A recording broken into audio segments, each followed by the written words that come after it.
पाकिस्तान के अंदर इंतखाबात इस वक्त आलमी मीडिया के अंदर एक हॉट टॉपिक बना हुआ है। दुनिया भर का मीडिया इसके बारे में बात कर रहा है, ख़ुसूसन यूरोपीय मीडिया इसके ऊपर बहुत ज़्यादा लिख रहा है, अमेरिकन मीडिया भी इसके ऊपर लिख रहा है। अभी एक आर्टिकल है वो मैं आपको पढ़ के सुनाऊंगा और उसकी ट्रांसलेशन से आपको आइडिया हो जाएगा कि इस वक्त अमेरिका में इमरान खान के बारे में क्या सोचा जा रहा है। क्योंकि पाकिस्तान तहरीक इंसाफ के चेयरमैन ने बड़े हैरान कुन तरीके से इंतखाबात में कामयाबी हासिल की है। इसकी एक्सपेक्टेशन नहीं थी, यानी ऐसा लगता नहीं था दुनिया को कि इमरान खान साहब इतनी बड़ी कामयाबी इस तरीके से हासिल कर लेंगे। ये आर्टिकल जो है ये न्यूयॉर्क टाइम के अंदर छपा हुआ है और इसकी तफसीलात मैं आपके सामने रखूँगा। लेकिन इससे पहले मैं थोड़ा सा आपको बता दूं कि दुनिया भर का मीडिया लिख क्या रहा है। वो दो तीन चीज़ों पे बहुत ज़्यादा फोकस कर रहे हैं। एक ये कि इमरान खान साहब ने पाकिस्तान में एस्टेब्लिशमेंट की हमायत के बगैर इंतखाबात जीते, बल्कि मुखालफत के साथ उन्होंने इंतखाबात जीते। ये किसी भी सियासी जमात की एक बहुत बड़ी कामयाबी है। दूसरा, वो इन चीज़ों पे बात कर रहे हैं कि कौन कौन से हरबे हैं जो एक सियासी जमात को दबाने के लिए इस्तेमाल किए गए और उनको काउंटर कैसे किया पाकिस्तान तहरीक इंसाफ ने। इसको एक केस स्टडी के तौर पे ले रहे हैं। तीसरा, वो ये लिख रहे हैं कि नवाज शरीफ जो एक बड़े सीनियर सियासतदान हैं और इस दफ़ा उनको बड़ी ताकतवर कुव्वतों की हमायत पाकिस्तान के अंदर और पाकिस्तान के बाहर हासिल भी रही है और वो बहुत सारी यकीन दहानियों और गारंटियों के बाद पाकिस्तान वापस आए हैं। नवाज शरीफ क्यों अपनी कामयाबी को वोटों में कामयाबी के अंदर तब्दील नहीं कर सके, ये मियाँ साहब की एक बड़ी कमज़ोरी साबित हुई है। क्या मियाँ साहब ने पूरा का पूरा इन्हिसार जो है उन कुव्वतों पे रख दिया था जो उनको इक़्तिदार में ला रही थी, या मियाँ साहब ने ज़ोर नहीं लगाया? क्योंकि मियाँ साहब की जो कंपेन चल रही थी उसमें जान भी दिखाई नहीं दे रही थी। दूसरी जानिब पाकिस्तान के लोगों ने बिल्कुल एक सूरत हाल ही तब्दील करके रख दी इंतखाबात की। ख़ास तौर पे नौजवानों ने, ख़ास तौर पे ख़वातीन ने बड़े पैमाने पर निकल कर वोट डाले हैं। धांधली के ऊपर बहुत सारे दुनिया भर के अंदर खबरें रिपोर्ट हो रही हैं पाकिस्तान के हवाले से। यहाँ मेरे पास काफ़ी सारी खबरें हैं, इनका ताल्लुक दुनिया के मुख्तलिफ आलमी अखबारात के साथ है। यूरोप के अखबारात हैं, अमेरिकन अखबारात हैं, वो सारी बड़ी तफसीलात के साथ लिख रहे हैं। लेकिन जो आर्टिकल हमने आपके लिए चुना है वो खसूसन इमरान खान के हवाले से है कि इमरान खान के उरूज, उसके बाद उनके जवाल और फिर दोबारा उनके उरूज की जो एक पूरी कहानी है वो लिखी गई है इस आर्टिकल में। और आर्टिकल कह क्या रहा है ये मैं आपके सामने रख देता हूँ। ये आर्टिकल जनाब सबसे पहले आप देख लें कि लिखा गया है न्यूयॉर्क टाइम्स के अंदर, और ये दुनिया का एक मंजा हुआ अखबार है। इसका इदारिया जो है उसकी एक सनद होती है। इसके बाद जो अल्फाज मैं बोलूँगा वो मेरे नहीं हैं, वो न्यूयॉर्क टाइम्स के हैं। मैंने सिर्फ आपके लिए उनको ट्रांसलेट किया है। आपको आइडिया हो जाएगा कि इस वक्त अमेरिका के अंदर जो अमेरिकन जर्नलिस्ट हैं वो पाकिस्तान के बारे में क्या सोच रहे हैं और अमेरिका में क्या सोच पैदा हो रही है पाकिस्तान के मौजूदा हालात को लेकर। और ये वो साल है जिसमें अमेरिका में इंतखाबात भी होने हैं। ये बात आप याद रखिएगा कि इमरान खान के सख्त खिलाफ जो अमरीकी हुकूमत है, जो डेमोक्रेट्स की है, जिसमें जो बाइडन उसको हेड करते हैं, वो हुकूमत अब अमेरिका के अंदर मकबूल नहीं रही और बहुत मुमकिन है कि दोबारा ये हुकूमत ना बना पाएँ अमेरिका में। जो इंतखाबात आ रहे हैं उनके नतीजे में यही साल है अमेरिका में इंतखाबात का। 1 जनवरी को 2025 को अमेरिका में एक नई हुकूमत होगी और उसके ज़्यादा इम्कानात ये हैं कि जो इमरान खान के ख़िलाफ़ सोच रखने वाली हुकूमत है डेमोक्रेट्स की, उसको शायद दोबारा बारी ना मिले। उनकी मकबूलियत बहुत कम हो गई है।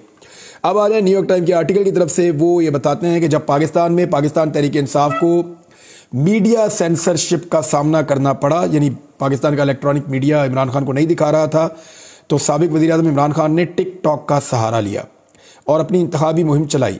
एक्चुअली देखें, इसमें मैं आपको एक चीज़ बताता हूँ कि हमारी जो पॉलिटिकल पार्टीज़ हैं या पाकिस्तान का जो सिस्टम है वो बहुत लेट आता है। पाकिस्तान तहरीक इंसाफ फेसबुक के ऊपर उबूर हासिल कर चुकी थी। जब तक फेसबुक पे आई बाकी पॉलिटिकल पार्टीज़ और पूरा निज़ाम ये शिफ्ट हो गए ट्विटर पे। अभी उनको ट्विटर समझ आना शुरू हुआ था तो ये टिकटॉक पे चले गए और टिकटॉक के ऊपर एक ऐसी धूम मची हुई है कि वो शख्स भी टिकटॉक को इस्तेमाल कर लेता है जो कभी स्कूल भी नहीं गया, क्योंकि वो एक ऐसा मीडियम है जो सिर्फ तस्वीरों की ज़बान बोलता है, उसमें कुछ लिखने पढ़ने की ज़रूरत नहीं है। तो पाकिस्तान तहरीक इंसाफ ने टिकटॉक का सहारा लिया और अपनी इंतखाबी मुहिम चलाई। पाकिस्तान तहरीक इंसाफ को जब जलसे, जुलूस और रैलियों से रोका गया तो पार्टी ने वर्चुअल जलसे कराए।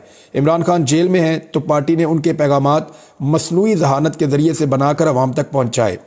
मसनूई जहानत मतलब आर्टिफिशियल इंटेलिजेंस, जैसे आपने थोड़े दिन पहले इमरान खान साहब का एक आखिरी पैगाम सुना था, तो उसके ज़रिए बनाकर अवाम तक पहुँचाए। उनके पैगाम को लाखों पाकिस्तानियों ने सराहा और पैगाम का मतन था पाकिस्तान के मौजूदा माशी बहरान का खात्मा और उसके साथ ही इमरान खान के हमायत याफ्ता आज़ाद उम्मीदवारों ने पार्लियामान में सबसे ज़्यादा सीटें जीत कर एक नई तारीख रकम कर दी। ऐसा पाकिस्तान में पहली बार हुआ है कि ऐसी जमात कामयाब हो जिसे फौजी हमायत हासिल ना हो। न्यूयॉर्क टाइम लिखता है कि खान के बयानिए से आगाह और इंटरनेट से जुड़ा पाकिस्तानी नौजवान पाकिस्तान की सियासत को एक नए रूप में ढाल रहा है। अगर पाकिस्तान तहरीक इंसाफ इस वक्त में हुकूमत बनाने में कामयाब हो जाती है तो पाकिस्तान की तारीख में ऐसा पहली मरतबा होगा कि वो जमात हुकूमत बनाए जिसका लीडर जेल में हो और उसे एस्टेब्लिशमेंट की हमायत हासिल ना हो। इन इंतखाबात में इमरान खान की जमात एक ऐसी ताकतवर जमात बनकर उभरी है जिसका बयानिया पाकिस्तान के नौजवानों में बहुत मकबूल है और उसे नौजवानों की भरपूर हमायत हासिल है। ऐसा लगता है कि पाकिस्तानी नौजवानों ने इस फार्मूले को रद्द कर दिया है जिसके तहत चंद एक लोग ही पाकिस्तान में हुकूमत किया करते थे और इन्हें एस्टेब्लिशमेंट की हमायत हासिल हुआ करती थी। एस्टेब्लिशमेंट की हम ख्याल पार्टियां जो कि मौरूसी सियासत करती हैं, उन्होंने हमेशा पाकिस्तानी सियासत को एक तंग दायरे में रखा है, जो दायरा उनके और उनके ख़ानदान के हद तक महदूद है। न्यूयॉर्क टाइम लिखता है कि ताहम मुल्क की फूलती हुई नौजवान आबादी ने इस निज़ाम से मायूसी का इजहार किया है।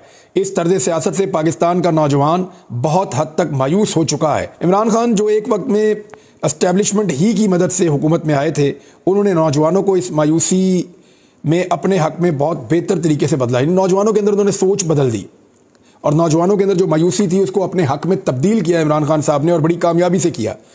उनकी पार्टी ने सोशल मीडिया मुहिमों का इस्तेमाल करके नौजवानों में एक नया सियासी शऊर पैदा किया।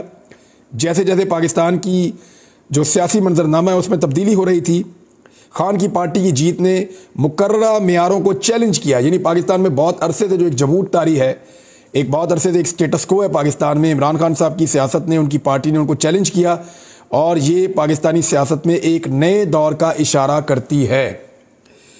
इमरान खान का पैगाम पाकिस्तान भर के मायूस नौजवानों का बयानिया बन चुका है, ये न्यूयॉर्क टाइम क्लेम कर रहा है। वैसे पाकिस्तान में नज़र भी आ रहा है। वोटरों ने मौजूदा सियासी जमातों, ख़ास तौर पे एस्टेब्लिशमेंट के असर रसूख से अपनी नाराज़गी का इजहार किया है। इमरान खान के दौरे हुकूमत के आखिरी महीनों में उनकी मकबूलियत में कमी हुई थी, लेकिन इन इंतखाबात में उनकी पार्टी की शानदार वापसी ने तजज़िया निगारों को हैरान कर दिया है। पाकिस्तानी एस्टेब्लिशमेंट ने पाकिस्तानी सियासत में इस बड़ी तब्दीली को नज़रअंदाज करते हुए इमरान खान को दीवार से लगाने की कोशिश की, उन पर मुख्तलिफ नौइयत के केसेस बनाए जिनका नतीजा 34 साल कैद निकला।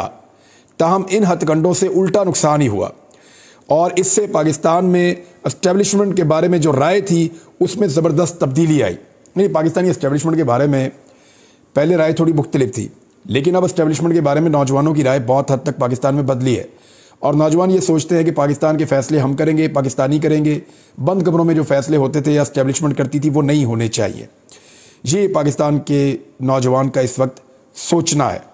पाकिस्तान में होने वाले हालिया इंतखाबात के बाद बनने वाले मंजरनामे ने एस्टेब्लिशमेंट की मुदाखलत को पाकिस्तानी सियासत में एक्सपोज कर दिया है। इमरान खान की पार्टी पाकिस्तान तहरीक इंसाफ PTI ने इन धांधली ज़दा इंतखाबात को अदालत में चैलेंज करने का ऐलान किया है। इमरान खान के हामियों ने इंतखाबी फ्रॉड के दावे किए और गुस्से में आकर सड़कों पर एहतजाज किया, जिसका सामना पुलिस ने अपनी ताकत के ज़रिए से किया। PTI के बैलेट के ज़रिए अमन पसंदाना इनकलाब के बावजूद मुल्क का माहौल अभी तक परेशान कुन है। यानी PTI ने अपना काम कर दिया, अवाम ने निकल के वोट डाल दिए, पुरअमन तरीके से उन्होंने अपनी एक सोच बता दी कि हम चाहते हैं पाकिस्तान में इमरान खान की पार्टी पाकिस्तान तहरीक इंसाफ की हुकूमत हो। लेकिन अभी भी मुल्क का जो माहौल है वो परेशान कुन है। पाकिस्तान की तारीख में होने वाले मिलिट्री मार्शल लॉज ने मुल्क के सियासी मंजरनामे को मज़ीद गदला और परेशान कुन बना रखा है। पाकिस्तान के अवाम ने इंतखाबी नताइज के ज़रिए मौजूदा सियासी निज़ाम को मुस्तरद कर दिया है, लेकिन जमहूरियत का रास्ता अभी भी धुंधला ही नज़र आ रहा है। अब अहम सवाल ये है, यानी इस आर्टिकल के आखिर में जो सवाल उठाया गया है वो बहुत इंपॉर्टेंट है। ये पूछा गया है कि अब अहम सवाल ये है कि क्या सियासी जमातें जमहूरी उसूलों को बरकरार रखेंगी या फिर गैर जमहूरी रवैये ही मुल्क का मुकद्दर बने रहेंगे। देखें, अब ये एक बड़ा सवाल है कि जरदारी साहब और नवाज शरीफ साहब, अगर जमहूरी रवैया होता तो वो ये होता कि जी जितनी सीटें हम जीतें उतनी हम जीतें, और नवाज शरीफ साहब ऊंची ऊंची आवाज़ें ना लगाते मदद के लिए। नवाज शरीफ साहब जो है वो नाराज़गी का इजहार ना करते, बल्कि वो ये कहते कि मुझे लोगों ने वोट नहीं दिया, मैं घर जा रहा हूँ, जिनको वोट दिया वो हुकूमत बना लें। लेकिन ये एक जमहूरी रवैया होता है ना। जैसे हाफिज़ नईमुर रहमान साहब ने मुस्ताफ़ी होकर एक जमहूरी रवैये का सबूत दिया। जैसे बहुत सारे MNAs MPs ये कह रहे हैं कि हम इलेक्शन हारे हैं, जमहूरी रवैया है। सराजुल हक साहब ने कहा कि उनकी पार्टी को मैं कामयाब अपनी पार्टी को नहीं करवा पाया, बड़ी मेहनत की मैंने, तो उनका एक जमहूरी रवैया उन्होंने रिज़ाइन कर दिया। अब इसी तरह नवाज शरीफ साहब अगर एक जमहूरी रवैया के अमीन होते या उनके अंदाज में जमहूरियत होती तो वो ये कहते कि मैं हार गया, कोई बात नहीं, मैं घर जा रहा हूँ। लेकिन ये गैर जमहूरी तरीक़ाकार है जो जरदारी साहब ने और नवाज शरीफ साहब ने अपनाया कि पाकिस्तान तहरीक इंसाफ से पहले बल्ला छिनवा लिया, अब उनके आज़ाद उम्मीदवार तोड़ने के लिए कोशिशें की जा रही हैं। तहरीक इंसाफ ने भी अभी इस सूरत को देखते हुए हलफनामे मांगे हैं अपने अरकान से, और PTI ने बाकायदा अनाउंसमेंट की है। उन्होंने कहा है कि अवामी मैंडेट पर डाका डालकर मुल्क मुजरमों को देने के खिलाफ हम मुज़ाहमत करेंगे। और साथ ही उन्होंने कहा कि ये बंदरबांट है, अवाम की राय को जूते की नोक पर रखने के बराबर है जिस तरह ये हमारे मैंडेट के ऊपर डाका डाला गया है। अब पाकिस्तान तहरीक इंसाफ ने साथ ही साथ हलफनामा मांगा है अपने तमाम अरकान से इस सूरत हाल को देखते हुए कि कहीं उनके लोग टूट कर बाकी जमातों में ना चले जाएं। ये जो हलफनामा जमा करवाया जाएगा इसको बाद में इस्तेमाल भी किया जा सकता है कि सादिक और अमीन नहीं रहा, इस आदमी ने हलफनामा दिया हुआ था, अपने हलफ पे पूरा नहीं उतरा, अपनी पार्टी को इसने हलफ दिया हुआ था, तो उसके खिलाफ जो है वो कार्रवाई भी हो सकती है, सीट खाली भी हो सकती है। लेकिन ये सारी चीज़ें तब होती हैं जब निज़ाम ये चाह रहा हो, जब निज़ाम ये फ़ैसला कर ले कि नाइंसाफ़ी करनी है, जब निज़ाम ये फ़ैसला कर ले कि उन्होंने इक़्तिदार को छीन कर मनपसंद लोगों को देना है, तो फिर वो ये कर ही लेते हैं। लेकिन उसका ख़मियाज़ा हमेशा पाकिस्तान भुगतता है और इन्हीं चीज़ों की वजह से आज तक पाकिस्तान आगे नहीं बढ़ पाया। पीर साहब पगाड़ा जो हैं सिंध से, एक GDA बड़ी जमात है, और उन्होंने भी इसके ऊपर एहतजाज किया और एहतजाजन उन्होंने अपनी जीती हुई 2 नशस्तें छोड़ने का ऐलान कर दिया। उन्होंने कहा नताइज आरोज़ ने नहीं बल्कि किसी और ने तब्दील किए हैं। कराची में पीर पगाड़ा हाउस में इन्होंने बातचीत की। इन्होंने कहा मुझे तकरीर करनी नहीं आती, ये जो इलेक्शन हुआ है बदतरीन हुकूमत के बाद भी ये नताइज आए, हम उसे इलेक्शन को मुस्तरद करते हैं। और साथ ही उन्होंने कहा कि जो 2 सीटें हमें दी गई, हमें तो बहुत सारी सीटें मिल रही थी, तो हम वो 2 सीटें छोड़ रहे हैं। एहतजाजन उन्होंने छोड़ दी हैं। एक मैंने ट्वीट किया था, ज़रा मैं उस चीज़ को क्लियर कर दूँ आपके सामने, फिर अगले वीलॉग में कुछ और चीज़ें आपको बताऊँगा। मैंने आपसे अर्ज़ किया था कि असल हाथ शेख रोहेल असगर के साथ हो गया लाहौर के कौमी असम्बली के हल्का में। कल आपने कुछ तस्वीर देखी थी कि वसीम कादर नामी शख्स PMLN को ज्वाइन कर चुका है। तो अब जो मैंने इसमें डिग आउट किया मामला वो ये है कि वसीम कादर ने अभी ज्वाइन नहीं किया। वसीम कादर इस इलेक्शन से पहले ही ज्वाइन कर चुका था PMLN को। हुआ ये कि यहाँ पे हल्का बंदियों के दौरान PMLN ये चाहती थी, या उनकी क़यादत ये चाहती थी कि अयाज सादिक इस हल्के से इलेक्शन लड़ें, लेकिन शेख रोहेल असगर ने पार्टी क़यादत की बात नहीं मानी। शेख रोहेल असगर बहुत सख्त गिर आदमी है, इन्होंने बड़ी ख़ानदानी दुश्मनियाँ भी वहाँ पे निपटाई हैं और काफ़ी कत्ल भी दोनों तरफ के हुए हैं। बहरहाल उन्होंने जैसे तैसे करके दबाव डाल के ज़िद करके उन्होंने अपना टिकट ले लिया और अयाज सादिक को जाना पड़ा बॉर्डर वाली नशिस्त पे, जहाँ उनका कोई ताल्लुक़ नहीं है, कोई जानने वाला नहीं है।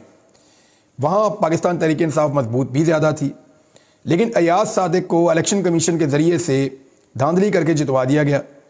और यहाँ पे वसीम कादर मुकाबले में आते हैं पाकिस्तान तहरीक इंसाफ के हमायत याफ्ता उम्मीदवार के तौर पे शेख रोहेल असगर के सामने। अब जो वसीम कादर साहब हैं, इनके ताल्लुकात PMLN के साथ पुराने हैं, ये पहले होते भी नून लीग में ही थे।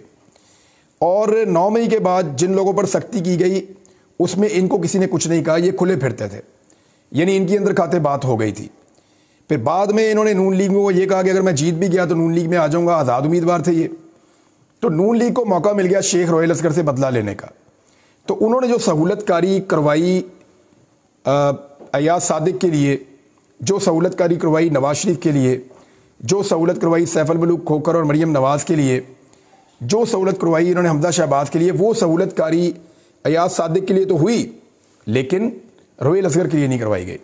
और पाकिस्तान तहरीक इंसाफ के वोटों से मुस्लिम लीग नून का ही एक वफादार वसीम कादर इलेक्शन जीत गया, और इस तरह मुस्लिम लीग नून ने अपनी सीट भी हासिल कर ली और शेख रोहेल असगर को भी सबक सिखा दिया।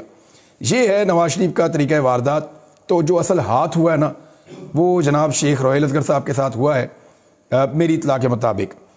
दूसरी जानिब पीपल्स पार्टी ने ज़्यादा गेन करने के लिए, क्योंकि आपको पता है पीपल्स पार्टी जब भी कभी किसी हुकूमत का हिस्सा बनने लगती है तो वो चाहते हैं कि ज़्यादा से ज़्यादा उनको वजारतें मिलें, ज़्यादा से ज़्यादा उनको ओहदे मिलें, तो उस चक्कर में उन्होंने बिलावल भुट्टो जरदारी को बतौर वज़ीर आज़म सामने पेश कर दिया है।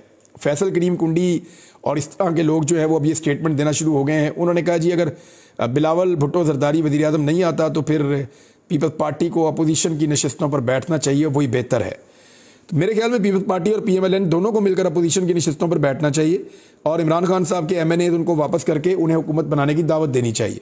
उनके पास से 150 से ज़ायद MNA कम से कम होने चाहिए। अगर आप हकीकी तादाद पे जाएं तो 170 से 180 के बीच में वो नशिस्तें जीत चुके हैं, वो उनको वापस की जाएँ। अदालती फैसलों की सूरत में हो, चाहे इलेक्शन कमीशन वापस करे, वो सीटें वापस देने के बाद उनको हुकूमत बनाने दें और ये जमातें जो हैं ये अपोजिशन में जाकर बैठे। होना तो ये चाहिए, लेकिन ऐसा दिखाई नहीं दे रहा अनफॉर्चुनेटली। नाज़रीन, कुछ और चीज़ें आपके साथ शेयर करेंगे बाद में। अब तक के लिए इतनी, अपना ख्याल रखिएगा, अपने इस चैनल का भी। अल्लाह हाफ़िज़।